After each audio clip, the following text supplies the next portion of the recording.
If you removed all the empty space from every atom in every human on Earth, all 8 billion of us, the entire human race would fit inside a sugar cube.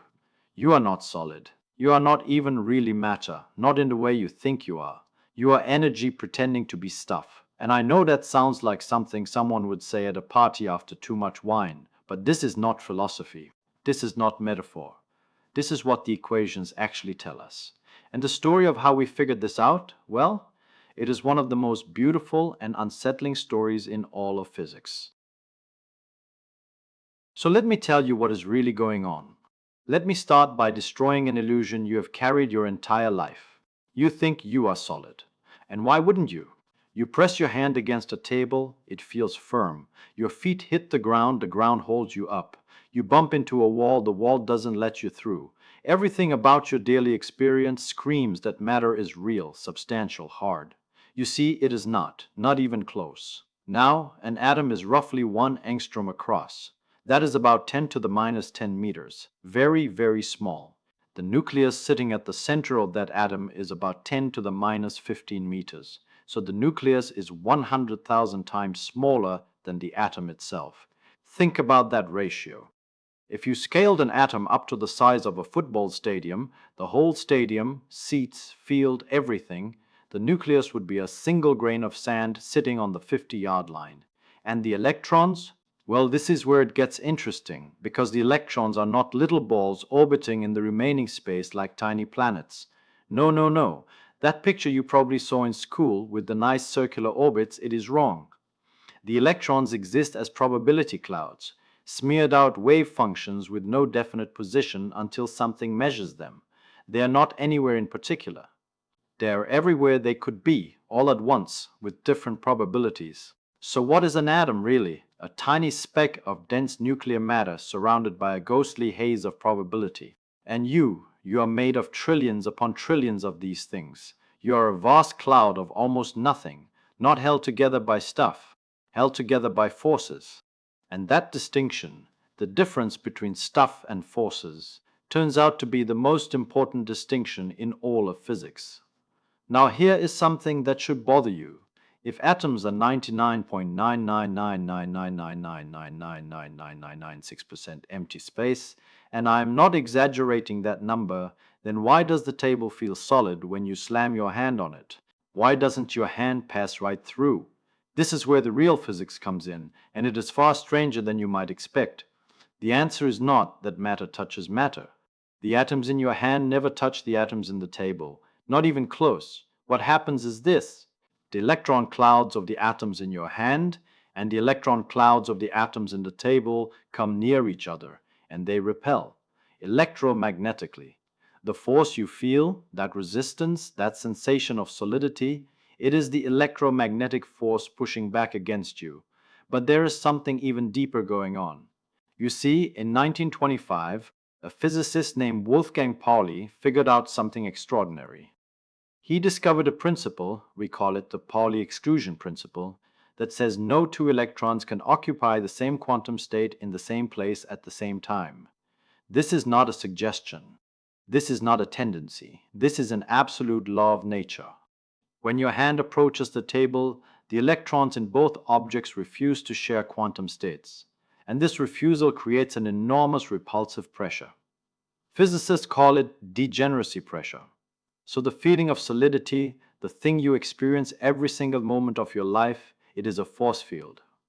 That is literally what it is. You have never touched anything, not a single object, not another person, not the ground beneath your feet. Every sensation of contact you have ever experienced is electromagnetic repulsion between electron clouds that never, ever make contact. Think about that for a second. You have gone your entire life feeling solid objects, holding hands with people you love, feeling the warmth of another person, and none of it involved touching. Not once. The sensation of touch is a beautiful lie. Your brain constructs from electromagnetic data. You are a force field interacting with other force fields, and the interaction feels like a handshake. Now let us go deeper. Because you might be thinking, fine, I'm mostly empty space held together by forces, but I still weigh something. I step on a scale, it reads maybe 70 kilograms. That mass has to come from somewhere. And the obvious answer is that it comes from the atoms you are made of. Atoms are made of protons, neutrons, and electrons. So your mass must be the sum of all those particle masses, right? Except it is not. And this is where it gets really interesting. You see, a proton is made of three quarks, two up quarks and one down quark held together by gluons through the strong nuclear force. Now, here is the part that surprises everybody. The combined rest mass of those three quarks accounts for only about 1% of the proton's total mass. 1%, that is all. The other 99%, the vast majority of what makes you heavy, comes from the energy of the gluon field and the kinetic energy of the quarks whipping around inside the proton at nearly the speed of light. This is Einstein's E equals mc squared in action, not as an abstract equation on a chalkboard, in your body, right now. Energy has mass. The energy of the strong force field inside every proton and neutron in your body is what gives you almost all of your weight. When you step on that scale, 99% of the number it shows you is not the mass of particles, it is the energy of fields. Think about what this means. You do not weigh what you weigh because of stuff. You weigh what you weigh because of energy trapped in fields. You are not standing there as matter. You are standing there as bound energy. And I find that absolutely extraordinary. Now, I'm going to take away the last thing you were holding on to. Because you might still be thinking, okay, maybe most of my mass is energy, but at least the quarks and electrons are real solid particles. Small, sure, incredibly small, but solid. Little billiard balls at the very bottom of reality. Something you can point to and say, there, that is a thing. They are not. In quantum field theory, which is the deepest and most accurate framework we have for understanding the fundamental nature of reality, particles do not exist as fundamental objects. What exists are fields: the electron field, the quark field, the photon field, the gluon field, the Higgs field. These fields permeate all of space. They are everywhere, always, filling every cubic centimeter of the universe, whether anything is happening there or not. Now, what you call a particle is a localized excitation of one of these fields. An electron is not a thing. It is a ripple in the electron field. A photon is not a thing. It is a ripple in the electromagnetic field. When I work out the calculations in quantum electrodynamics, I am not calculating the behavior of tiny objects bouncing around like little marbles. I am calculating how excitations in the electron field interact with excitations in the photon field. The Feynman diagrams that every physicist in the world uses, they are not pictures of particles flying around. They are bookkeeping tools for field interactions. And you know what? This framework, this way of thinking about reality as fields rather than particles, it is the most accurate theory human beings have ever produced. The predictions of quantum electrodynamics match experimental measurements to more than 12 decimal places. That is like predicting the distance from New York to Los Angeles and being accurate to the width of a human hair. No other theory in the history of science has achieved that kind of precision. And what it tells us very clearly is that there are no little balls at the bottom of reality. There are only fields. So what are you? You are a collection of excitations in quantum fields. You are ripples. Trillions upon trillions of ripples in invisible fields that fill all of space. The ripples are stable enough to form patterns, and those patterns are what you call a body, a brain, a person. But there is no solid substance underneath. There is no stuff at the bottom. It is fields all the way down. Now, here is something beautiful that follows from all of this. And I think this is the part that really matters. Energy cannot be created or destroyed. This is the first law of thermodynamics, and it is one of the most unbreakable principles in all of physics. It has never been violated in any experiment ever conducted. Not once in the history of science. The energy that constitutes you right now, the field excitations, the gluon binding energy, the electromagnetic forces holding your atoms in their configurations, all of it has existed since the Big Bang. Every bit of it. It has changed form countless times, but it has never appeared from nothing, and it has never vanished. You see, the hydrogen in your body was formed in the first few minutes after the Big Bang, 13.8 billion years ago. The universe was a hot, dense soup of quarks and gluons. As it cooled, those quarks bound together into protons. Those protons captured electrons and became hydrogen atoms. Simple, the most basic atom there is. And most of the hydrogen in your body right now, in the water that makes up 60% of you, is that original hydrogen. It has been around since the beginning. But the heavier elements, the carbon in your muscles, the nitrogen in your DNA, the oxygen you are breathing, the iron in your blood, those were not made in the Big Bang. The Big Bang was not hot enough for long enough to forge those. No, no, no. Those elements were forged in the cores of massive stars through nuclear fusion over millions of years. Stars that burned through their hydrogen, then their helium, building heavier and heavier elements in their cores, like layers of an onion, until they reached iron. And iron is where fusion stops paying. You cannot get energy out of fusing iron. So the star collapses. And when a star that massive collapses, it rebounds in a supernova, an explosion so violent it briefly outshines an entire galaxy. This was worked out in a landmark paper by Margaret Burbidge, Geoffrey Burbidge, William Fowler, and Fred Hoyle in 1957. They showed exactly how stars manufacture elements. They called it stellar nucleosynthesis. And what it means is that the atoms in your body were scattered into space by exploding stars. Gravity pulled those atoms together into a new solar system, a new planet, and eventually, over billions of years of chemistry and biology, into you. Now let me tell you something about the energy powering your thoughts at this very moment.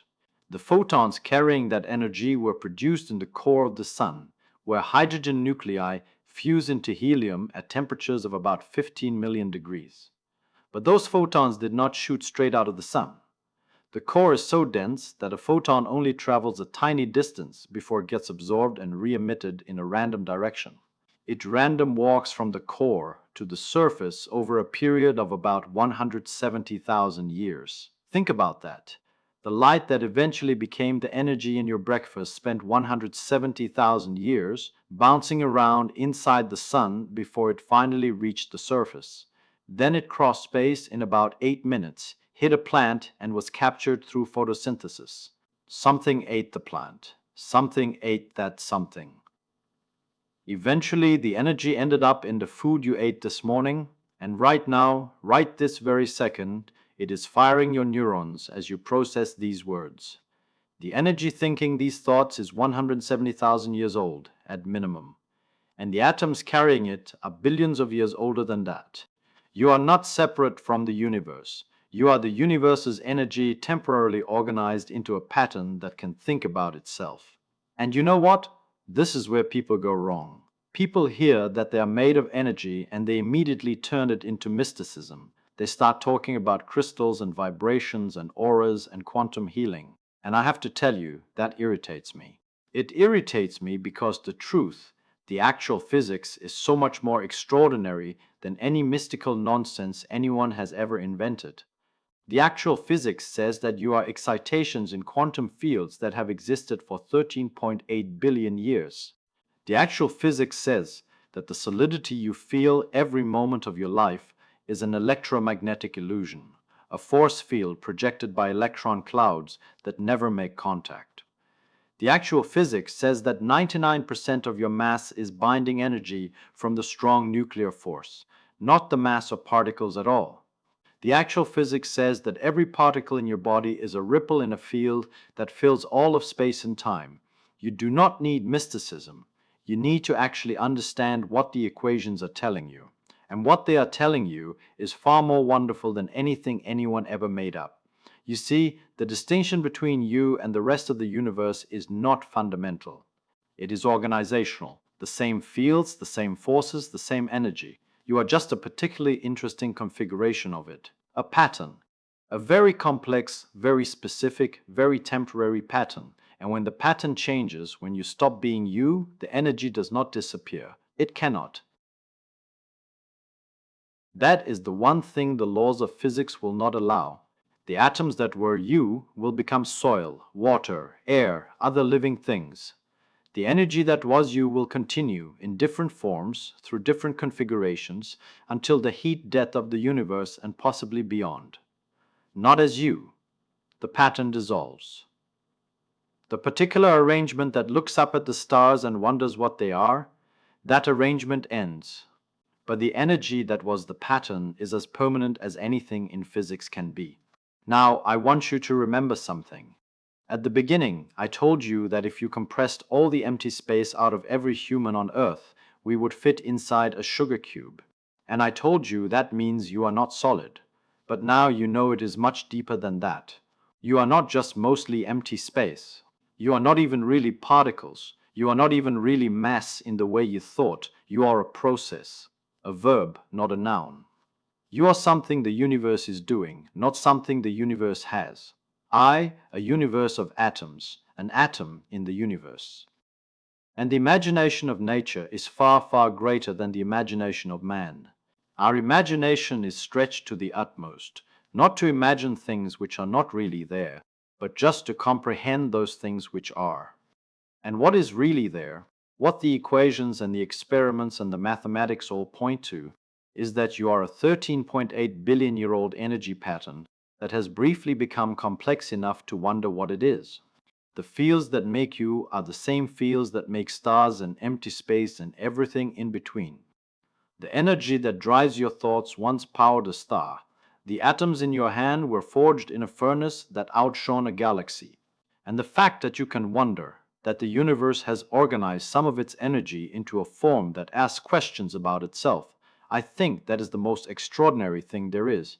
Not because it gives us answers, but because the questions themselves are evidence that something remarkable has happened.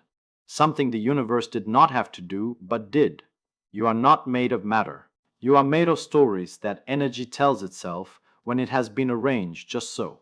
And that, I think, is beautiful.